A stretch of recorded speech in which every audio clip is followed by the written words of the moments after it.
Story 1. The first thing I wrote that came true was so small that I nearly convinced myself it had already happened.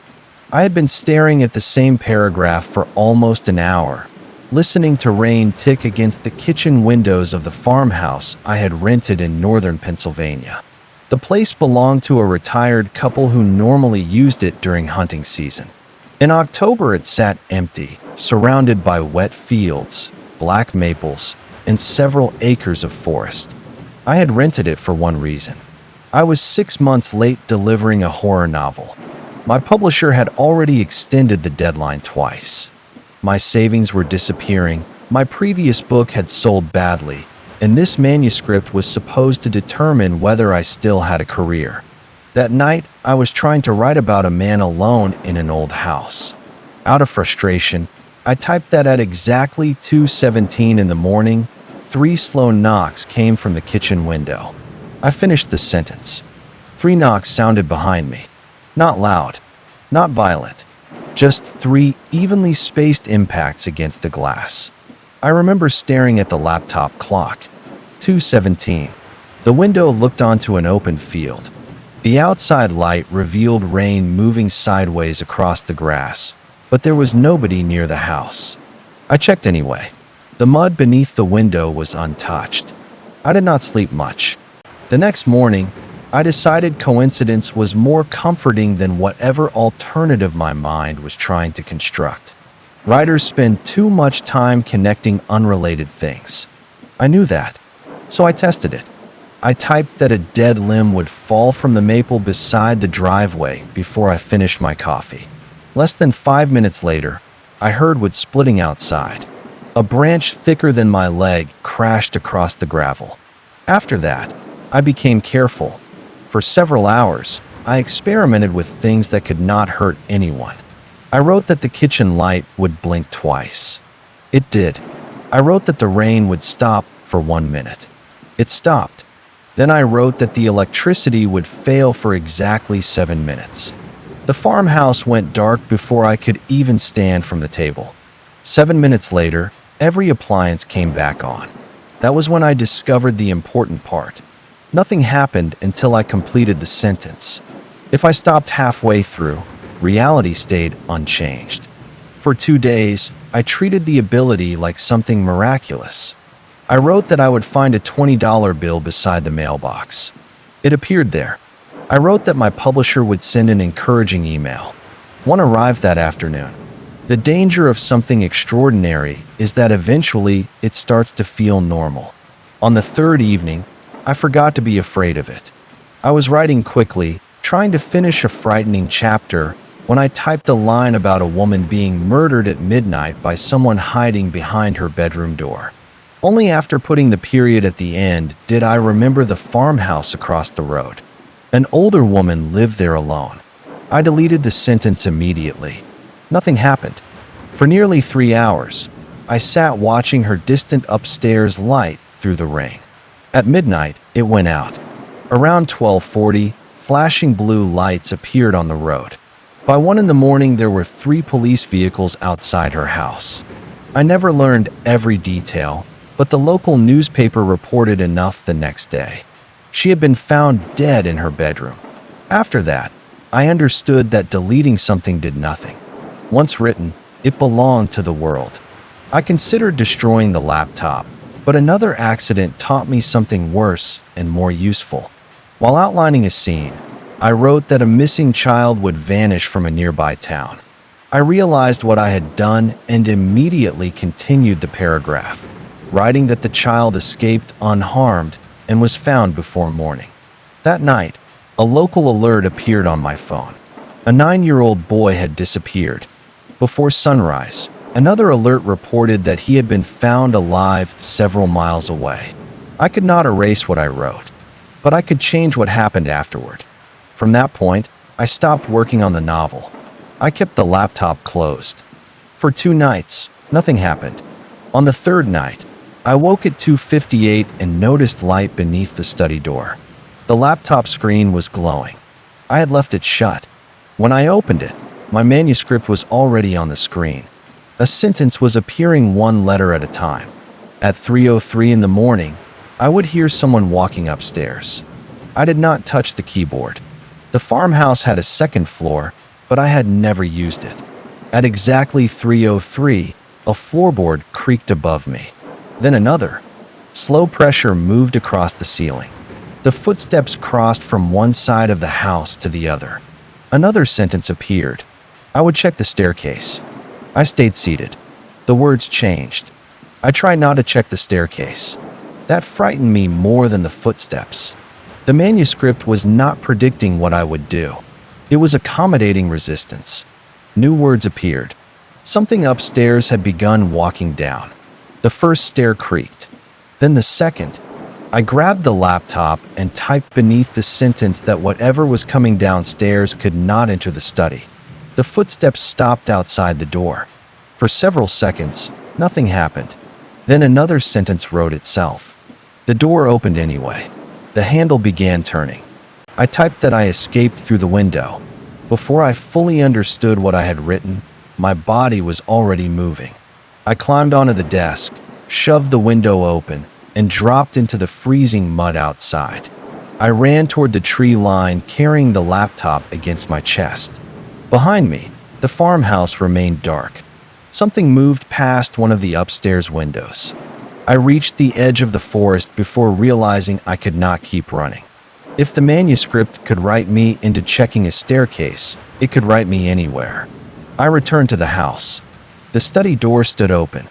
I sat at the desk and typed the only ending I could think of. I survived the night. Whatever had entered the farmhouse disappeared permanently. The manuscript lost its power. I never wrote another word about what happened. The moment I finished the final sentence, the house became silent. Morning arrived normally.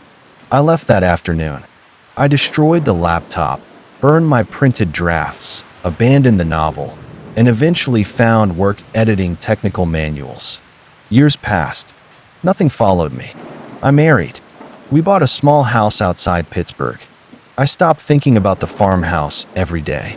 Then last winter, while clearing boxes from the attic, I found a folder containing the handwritten notes from the earliest version of that novel.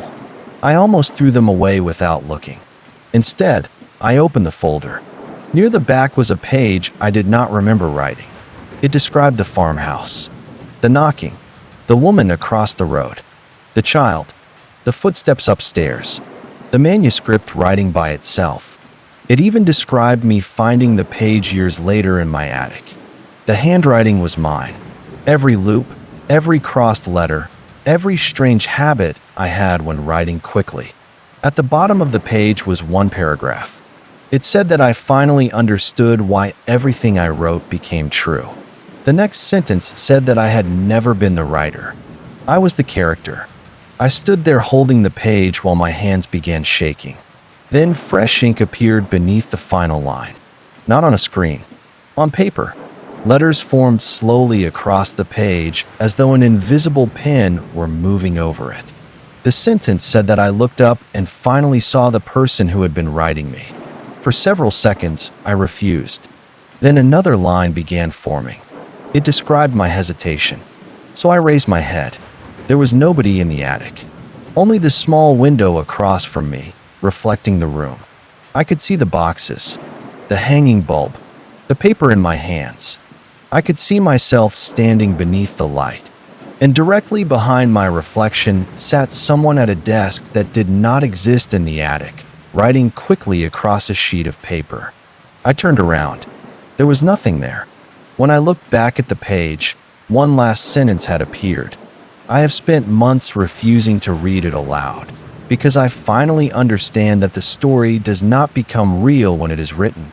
It becomes real when someone reaches the end. Story 2.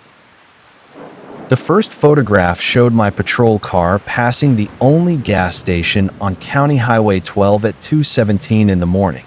I was behind the wheel. The passenger seat was not empty. That photograph is the reason I eventually resigned. At the time, I had been a county police officer for almost 9 years. I was 34, married, and working permanent nights because the extra pay helped with our mortgage. Most of my patrol area was farmland and wooded country in northern Pennsylvania, where houses could sit miles apart and radio coverage became unreliable once you crossed the ridge north of town. The night it happened was near the end of November. Freezing rain had been falling since midnight, coating tree branches and turning untreated roads slick. Traffic was almost non-existent. Shortly after 2, I was driving north on County Highway 12 when my headlights picked up a man walking along the shoulder. That alone was unusual. There was nothing nearby except forest, an abandoned farmhouse, and several miles of road in either direction. What bothered me more was that he was barefoot. He wore dark trousers and what looked like a light-colored work shirt soaked against his back. His head was lowered against the rain, but he was walking slowly, almost casually. I reduced speed. My first assumption was intoxication, mental illness, or a stranded motorist. I checked my mirrors, moved toward the shoulder, and glanced down for a second to activate my emergency lights. When I looked up, the man was gone. Then my headlights caught him again. He was several hundred yards farther up the road. I remember taking my foot off the accelerator. There was no vehicle between us, no driveway, no place he could have run without me seeing him. I stopped completely. For several seconds, he remained ahead of me, standing near the edge of the highway. Then he continued walking. I blamed fatigue. Night officers learn how badly exhaustion can distort distance, especially in rain and darkness. I had already worked overtime twice that week. I continued toward him. The road curved around a wooded slope. When I came through the bend, he was no longer on the shoulder. He was standing beside an abandoned farmhouse. I knew the property. The house had been empty longer than I had worked for the department. Part of the porch had collapsed years earlier. The man stood near the overgrown driveway. He raised one arm. He was pointing toward the woods behind the house. I pulled over. By then I had stopped trying to convince myself that nothing strange was happening. I reported my position to dispatch and said I was checking a possible pedestrian near the abandoned property. I took my flashlight and stepped outside. The rain sounded surprisingly loud away from the patrol car, ticking against dead leaves and the frozen weeds beside the road. The man was gone again. I crossed the yard. Behind the farmhouse, my flashlight revealed what appeared to be old tire impressions disappearing through the undergrowth. They were not fresh tracks. The ground had grown around them. Young trees stood between the shallow depressions. I followed them perhaps 60 yards into the woods. That was when my light reflected from glass. A car was lying on its side in a depression below the trees. It was so heavily covered in leaves and moss that I almost missed it. The roof had partially collapsed. A small tree had grown against the rear bumper. I moved closer and immediately smelled something stale and organic coming from inside. Through the broken driver's window, I saw human remains. Most of the clothing had deteriorated, but there was enough left around the body to tell me whoever had been inside had not died recently. I backed away and contacted dispatch. The registration plate was still attached to the rear of the vehicle. I read the number carefully. The dispatcher took longer than usual to respond. When she came back over the radio, her tone had changed. The car had belonged to a local man reported missing 23 years earlier. His vehicle had disappeared with him. I asked for the missing person's description. The details made my stomach tighten. Male, approximately 30 years old when he vanished. Dark hair, medium build, last seen wearing dark work trousers and a pale buttoned shirt. The description matched the barefoot man on the highway. I searched the immediate area again despite wanting to leave. I found no footprints around the vehicle except my own. No recent disturbance. No place where anyone could reasonably have been hiding. I returned to the patrol car and requested additional officers. My hands were shaking badly enough that I had difficulty inserting the key into the ignition. I remember telling myself that the man had been real. Someone had known about the wreck and deliberately led me to it. That explanation lasted about 5 minutes. I was driving back toward town when dispatch contacted me urgently. The gas station at the southern end of Highway 12 had recently installed a security system that automatically photographed passing vehicles when its motion sensors activated after closing. My patrol car had triggered it earlier. Dispatch had contacted the owner while trying to reconstruct my route. He had checked the image remotely. There were 2 people inside my patrol car. I almost stopped in the middle of the highway. The dispatcher described the second person as a pale man sitting upright in the passenger seat. I looked beside me. The seat was empty. I kept driving. Then I noticed moisture on the passenger window. At first I thought it was condensation. 5 narrow streaks slowly appeared against the glass. They spread downward. Finger marks. A handprint was forming from the inside. I could hear my own breathing and the tires hissing over the wet pavement. Everything else seemed strangely distant. Then the seat belt beside me moved.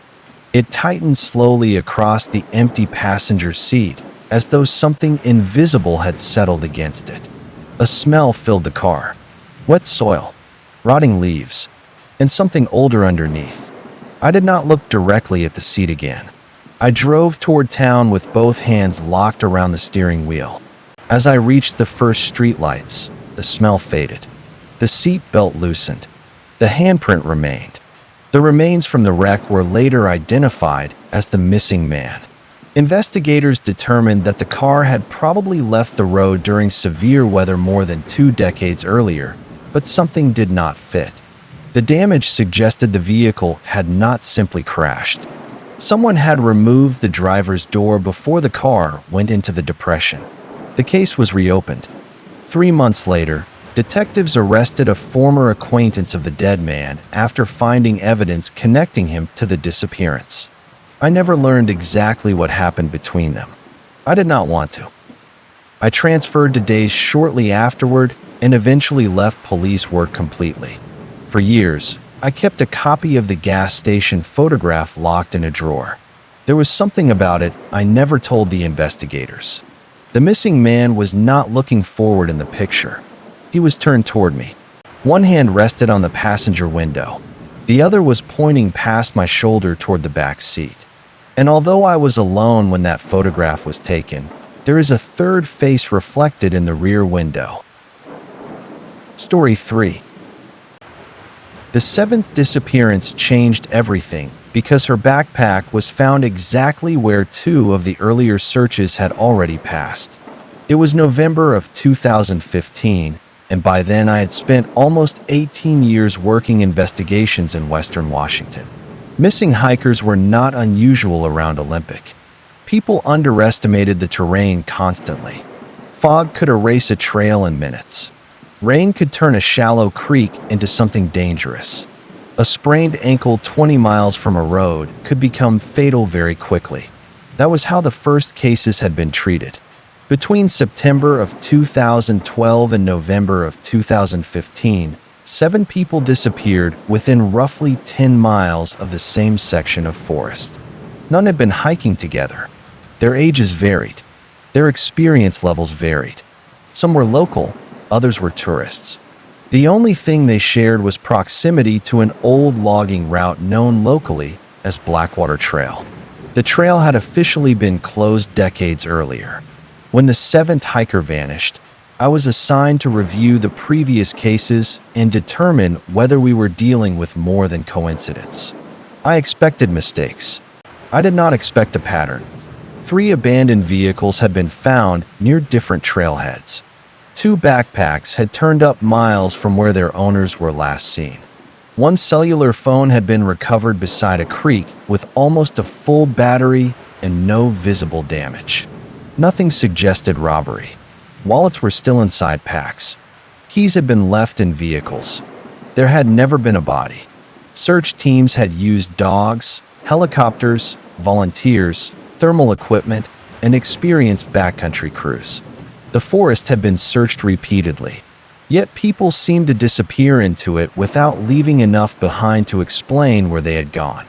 I spent several days comparing reports with historical forestry maps. Blackwater Trail had once been part of a network of logging roads running through land that was later absorbed into protected territory. Most of those roads had disappeared beneath vegetation.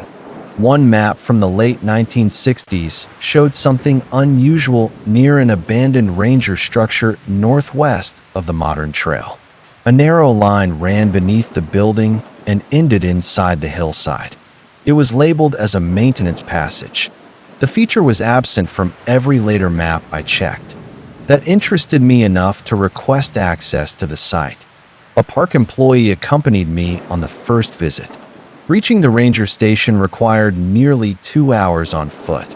Rain had been falling since morning, and wet cedar branches hung low over sections of the old trail. The building itself was barely recognizable. Part of the roof had collapsed, and moss covered most of the exterior. We found the entrance beneath what had once been a storage room. It had been deliberately sealed. Not recently. Concrete blocks covered a doorway below ground level, but several had shifted from age and water damage.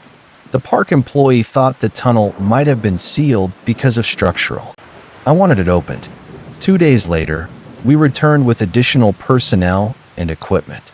Behind the wall was a narrow passage descending into darkness. The smell reached us first. Not decomposition, something more domestic. Stale air, damp fabric, old cooking grease. That disturbed me far more than a dead animal would have. The tunnel still had electrical wiring running along one wall. Much of it was ancient, but newer cables had been connected to sections farther inside. Someone had been using the place. The first room contained shelves. On them were hiking boots, jackets, wallets, watches, cameras, and identification cards. I recognized several names immediately. They belonged to the missing hikers. There were far more belongings than 7 people could account for. Some identification cards had expired in the 1980s. Others were older. We stopped treating the place as an abandoned structure and began treating it as an active crime scene. Farther inside, we found photographs pinned carefully across one wall. Most showed people walking trails. Some were taken from far away. Others appeared to have been taken through vegetation. Several showed people sleeping inside tents. The dates written beneath them stretched back to the 1970s. I remember realizing that whoever had taken those photographs had not simply encountered these people. They had selected them, tracked them, watched them before they disappeared. At the end of the passage stood a metal door secured with a newer padlock. We forced it open. The smell behind it was different. Human waste, sweat, disinfectant, and something sweet that I later learned came from nutritional supplements. There were cells inside.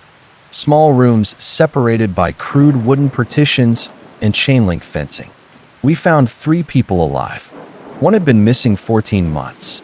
Another had disappeared nearly 3 years earlier. The third was one of the earliest victims connected to Blackwater Trail. They were severely malnourished and barely responsive. None initially seemed capable of explaining who had taken them. Emergency crews removed them while we continued searching the underground rooms. There were restraints, medical supplies, food containers, notebooks containing dates and physical descriptions. Whoever had done this had kept records. The most recent entries concerned the 7th missing hiker. Her name appeared beside a date only 5 days earlier. Below it was a notation indicating that she had been moved. We never found her in the tunnel. We also never found whoever had been maintaining the place. There had to be another exit. We eventually discovered a ventilation shaft large enough for a person to crawl through, opening nearly half a mile deeper into the forest. Rain had destroyed whatever tracks might have existed. The investigation became one of the largest I had ever worked. Some recovered photographs were eventually connected to missing person cases from other counties. Others could not be identified at all. The oldest dated image we found had been taken in. For several weeks, I believed the tunnel itself was the worst thing we would uncover. I was wrong. While cataloging the photographs, Another investigator brought me one that had been found underneath a loose section of shelving. It was newer than most of the others. The print still had a slight gloss to it. For a moment, I could not understand what I was looking at. Then I recognized the front porch. My porch. The photograph had been taken from across the street from my house. I was standing outside beside my car, wearing the clothes I had worn the previous Sunday. My wife was visible through the kitchen window behind me. The photograph could not have been more than 4 days old. I had already been investigating Blackwater Trail when it was taken. That meant whoever had used the tunnel knew who I was. More importantly, they knew where I lived. Police watched my house for several weeks. Nothing happened. No suspect was identified. No vehicle appeared repeatedly in the neighborhood. Eventually, the surveillance stopped. The surviving victims remembered very little. They described being approached on isolated sections of trail, then waking underground. None could clearly describe their captor. The case remained open. I retired earlier than I had planned. My wife and I sold the house. For years, I tried to convince myself that the photograph had simply been intimidation. Then, while packing for our move, I removed a vent cover in our bedroom because one of the screws had come loose. A small folded photograph was sitting inside the duct. It showed me asleep in bed beside my wife. On the back was a date written in black ink. It was taken 3 weeks after we discovered the tunnel. You have made it this far, so I know you are enjoying the story. If you want more unsettling stories like this, take a moment to subscribe and leave a comment telling me where you are listening from. Now, keep listening, because there are even more disturbing stories waiting for you. Story 4. At exactly 2:13 every morning, my apartment decided somebody else was living there. The first time it happened, I slept through it. I only noticed the following morning because my smartwatch had recorded something unusual. I had bought it mainly to track sleep and heart rate, and when I checked the overnight data before leaving for work, there were 2 heart rate patterns between 2:13 and 2:19. One was mine. The second was slower. I assumed it was a software error. I was 33 at the time and had moved into the apartment less than a month earlier after separating from my girlfriend. The building was an old brick property in Seattle that had recently been renovated into modern apartments. Mine had new flooring, fresh walls, smart lighting, electronic locks, a voice assistant, and built-in wireless speakers. After the breakup, I wanted somewhere that felt completely new. For the first few weeks, it did. The second strange thing happened 2 nights later. I woke shortly after 3 and checked my phone. There was a Bluetooth connection in the notification history from 2:13. The device was called Emily's phone. I did not know anyone named Emily. I deleted the connection and went back to sleep. The following night, my bedroom security camera sent a notification. Person detected in bedroom. I had installed the camera because I traveled occasionally for work and wanted to keep an eye on the apartment. When I opened the recording, I expected to see myself moving in bed. Instead, the clip showed me sleeping completely still. The motion box appeared beside the bedroom wall. There was nobody there. It remained for 11 seconds before disappearing. I moved the camera the next morning and ran every update available. I changed my wireless password, reset the voice assistant, and disconnected anything I did not recognize. For 2 nights, nothing happened. Then at 2:13, the television turned on. I was awake when it happened. The screen did not show a menu or streaming service. It showed a woman. The footage looked like an old home video. The image was grainy, and the angle was low, as if somebody had left a camera on a table. The woman appeared to be in her 20s. She had dark hair and was carrying groceries through a room. It took me several seconds to recognize the room. It was mine. The windows were the same. The radiator was in the same place. Even the unusual narrow doorway leading toward the kitchen matched. But the furniture was completely different. The recording lasted 16 seconds. Then the screen went black. I checked every account connected to the television. There was no viewing history and no file that matched what I had seen. The next morning, I began researching the building. I learned that the renovation had started roughly 2 years earlier. Before that, several apartments had remained mostly unchanged for decades. I found nothing about the woman. The following night, another video appeared. She was sitting on the floor wrapping Christmas presents. The night after that, she was watering plants near the bedroom window. Each recording began at 2:13. By then I had started filming the television with my phone because I wanted proof that I was not imagining it. The clips continued for nearly a week. Gradually, they changed. The woman began looking nervous. In one recording, she checked the lock repeatedly. In another, she stood near the bedroom doorway while staring toward the hall. Then I saw footage of her dragging a chair against the front door. That was when I contacted the property manager. He initially dismissed it as some type of cached media left on the building's smart network. When I showed him the recordings, his expression changed. He recognized the woman. Her name was Emily Carter. She had rented my apartment 12 years earlier. She disappeared without explanation. Police questioned several people, including a former boyfriend, but Emily was never found. Eventually, the apartment had been cleared and rented again. I spent that night at a hotel. At 2:13, my phone connected to Emily's phone. I was nearly 4 miles from the apartment. I turned Bluetooth off. It turned itself back on. Then my smartwatch vibrated. 2 heart rates appeared. Mine was 118 beats per minute. The second was 41.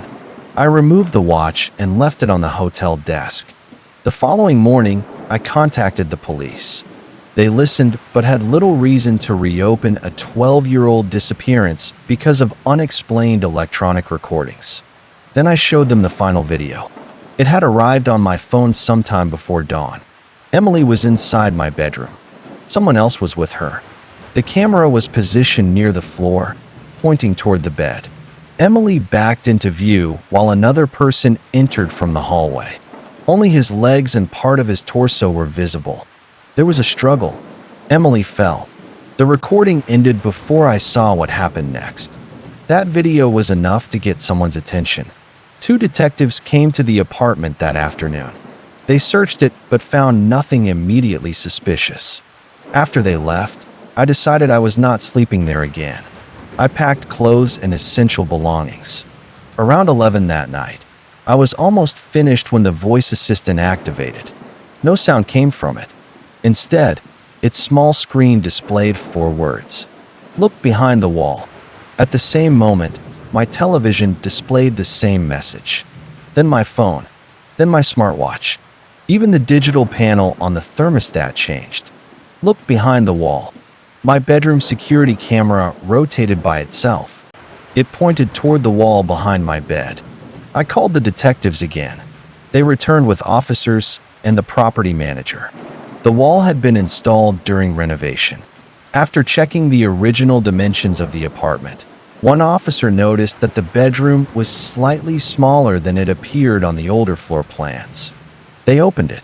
Behind the drywall was another layer of older plaster. Behind that was a narrow cavity. Human remains were inside. They had been wrapped in deteriorated plastic and pushed between structural supports. Dental records later identified them as Emily Carter. I moved out immediately. For several days, I stayed with my brother while police investigated. The strange activity stopped. No Bluetooth connections. No second heartbeat. No videos.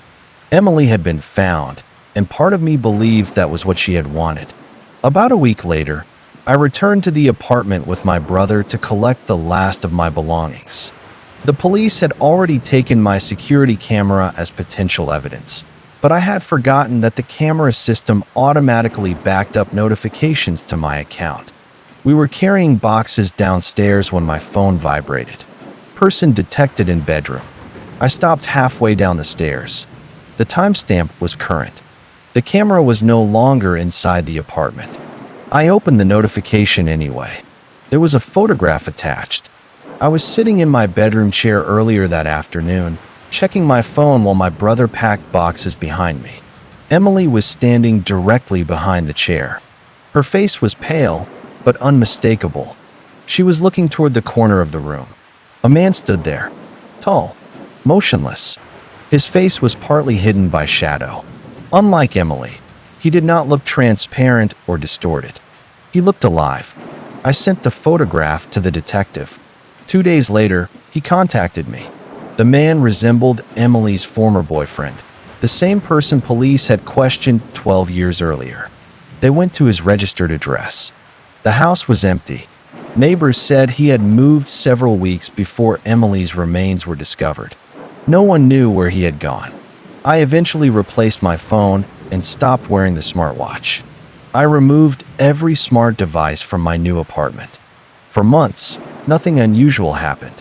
Then, one morning, I opened the Bluetooth settings on my new phone while connecting wireless headphones. There was one unfamiliar device nearby. It was not called Emily's phone anymore. It was using my name.